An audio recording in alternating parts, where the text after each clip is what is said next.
There are many things that happen throughout the course of history of SFAI, but something important happened in 1977 with the San Francisco African American Historical and Cultural Society.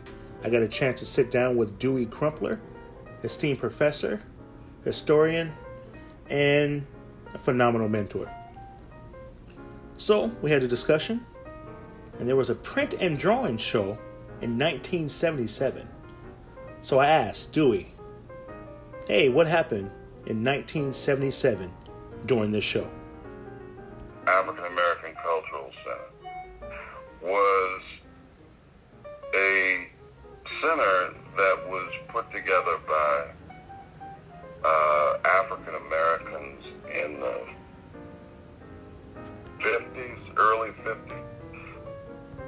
And it was on McAllister Street in a facility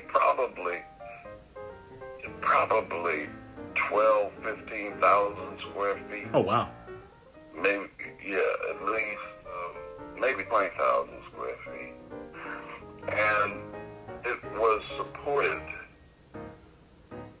by the San Francisco Cultural Commission for a while, because after the riots in the 60s, they started up a program called the Neighborhood Arts Program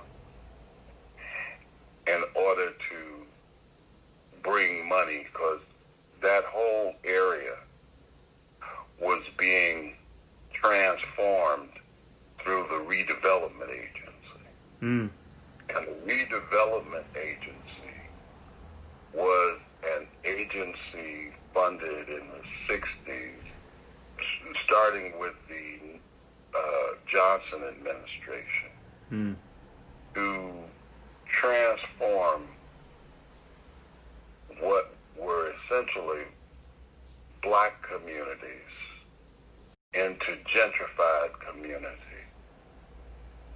And it began in the early 60s. So what happened is that blacks, because they were in the 40s, were coming to work in the shipyards and stuff like that, and they moved into Fillmore. This organization is important because it's a remnant of this. Yeah. And that separated, like railroad tracks did in the South. Because at this time, San Francisco was segregated. This is in the 50s. It wasn't a hard segregation, like you could go places. But you couldn't live in certain areas because the country had set up segregation areas. Like you couldn't move into certain neighborhoods. And that really wouldn't change until Willie Mays tried to buy a house. They went crazy and they tried to stop him from buying a house. Wow. And the house cost them $150,000, I think, in the early 60s. And that just demonstrated how racist San Francisco was, because here's the greatest baseball player on earth. Yep. And they was acting a fool. So anyway, that whole neighborhood was changing. And the blood, a lease on this building, a man by the name of Howard Thurman. Howard Thurman's wife became on the board of directors of the Historical Society. And Howard Thurman, just to let you know, Martin Luther King studied with him. Oh, wow. So Howard Thurman was to the civil rights architecture, consciousness. Wow. So Howard Thurman came to San Francisco to preach. And this historical society collected work, because I'm at the Art Institute as a student. And that place was really just holding place for a lot of information about black people. And black consciousness was really operating in the city on full blast. Historical Society collected all this material, sort of like the West Coast Schomburg. They had tons of books and information, a real consciousness on culture. And this big space, they turned into a gallery. Mm-hmm. As I remember about this, at this time in 77, Like, when did you graduate? Were you? I graduated from the Art Institute Uh-huh. in 72. And I went to state to do graduate work in education. At this time, my son was born in 77. Mm-hmm. So we moved from East Oakland to where we live now, and I took over the Historical Society. That's how this exhibition got put together. Wow. Because I became the executive director. So Miss Thurman, who was a political powerhouse in San Francisco, Mm-hmm. because she was the matriarch of San Francisco politics. She was a powerful black woman who saw my work on television and immediately got in touch with me and wanted to put together an exhibition. Okay. Now, because at the time I was making work about the Black Panther Party, and Mm-hmm. I was traveling around. I was making paintings about the riots and the US organization in Los Angeles, and I was making paintings about Egypt and putting gold leaf all over them. And I was being written about in the paper and on television all the time. So as a result, they asked me to become the director of the Historical Society. Anyway, all of these artists were invited to show work. Mm-hmm. Now, I'll say a little bit about a few of them if you want me to. Yeah, please do. Casper Banjo was a artist, self-taught artist. Cleveland Bellows Mm-hmm. was a student with me at Arts and Crafts. David Bradford is really a great draftsman, very self-possessed.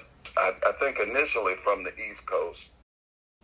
Claude Clark was a student at CCA at the same time I was, and we had put together a Black Studies program at CCA, and he was teaching there. Mm-hmm. I was teaching at CCA at this time, too. Now, Robert Colescott, I think he showed a print, if I remember correctly, Mm-hmm. because he was beginning to make those images that would really become influential to black students in all art schools around the country, because whites really were attracted to his postmodern use of art history. Mm-hmm. And so at this time, anybody who made art that had political overtones in it was still considered garbage. Mm. Art and politics didn't mix. Blacks were considered to be less significant as artists because their work was always tainted with either figuration and politics. And therefore, the regular galleries and stuff wouldn't touch them. They rejected most of what African Americans made. So, and then of course, myself and Arthur Carraway. Now, Arthur Carraway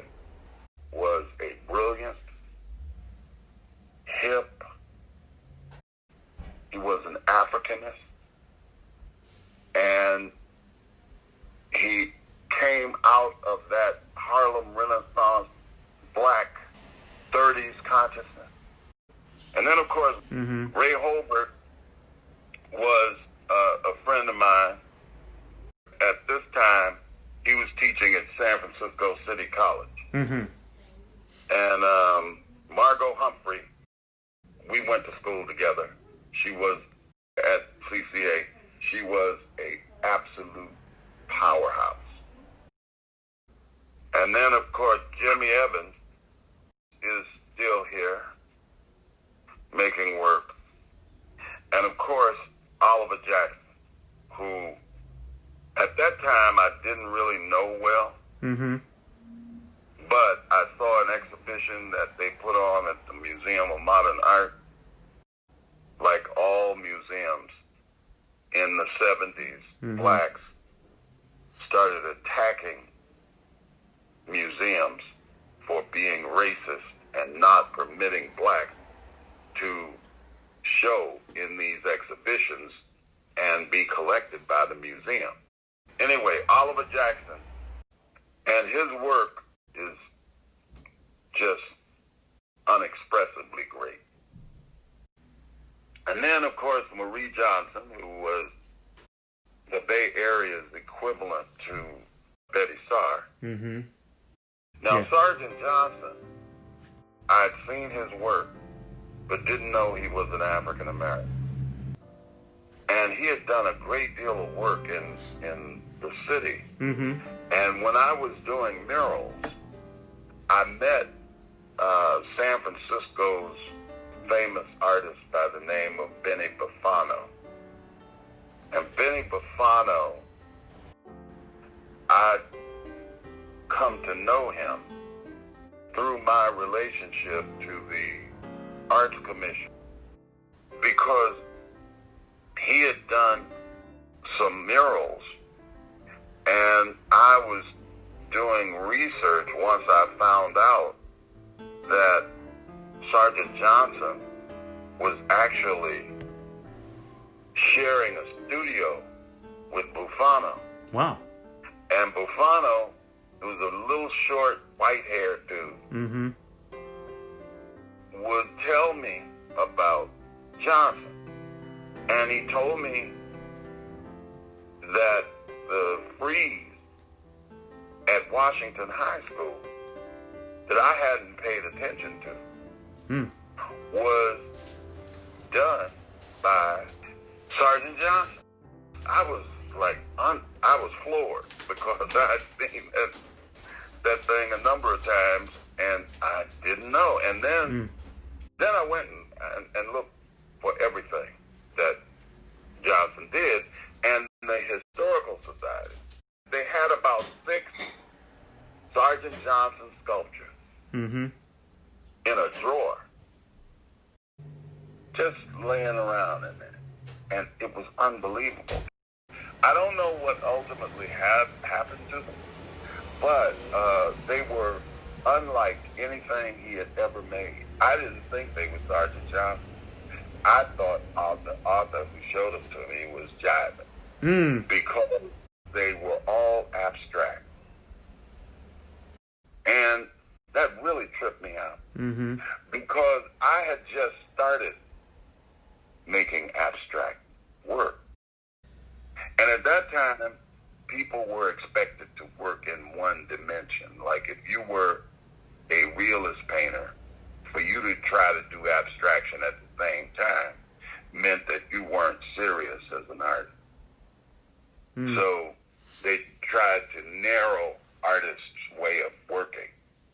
And so they didn't take Sergeant Johnson's work very serious, but they took his abstraction even less serious. The Museum of Modern Art owned a Sergeant Johnson that's one of the most famous of his works, Forever Free. Now, Evangeline Montgomery, she got Sergeant Johnson. She dug Sergeant Johnson up out of the muck of storage at the San Francisco Museum of Modern Art. Yeah. Because they had no interest in it, because it wasn't modernism from their point of view. Mm. It was, but they didn't see it that way at that time. So she took it and put it on permanent loan because she made an argument that it should be out in public always. And that work stayed in Oakland for years until enough pressure had been brought to that racist San Francisco Museum of Modern Art that they wound up getting it back because they thought they had made a mistake as usual in ignoring what was right in their own backyard. That was Sergeant Johnson. Of course, Jacob Lawrence, he was already one of the most important African American artists in the country. Yeah. Mary O'Neill was a teacher at Art Institute. And Mary O'Neill helped me to graduate on time because I come from Mexico and I needed about 7 or 8 units to graduate in 72. Otherwise, I would have had to go to school in the summer, and I wasn't doing that. So Mary told them my trip to Mexico should be at least worth all the extra credit Oh, that's really that nice. I had, and therefore I should be given those credits and graduate. That's how that went down. Yeah. And of course, Leslie Price, we went to school together at CCA. Carol Ward was a artist in Oakland. Mm-hmm. Horace Washington and Caleb, they were muralists. Well, that's what happened during this exhibition. It was well received. Yeah, I don't think it was written about anywhere. Well, it's going to be written now, I tell you that. I think it may have been written.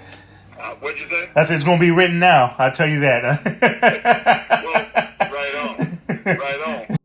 But that's what went down in the 70s. Wow.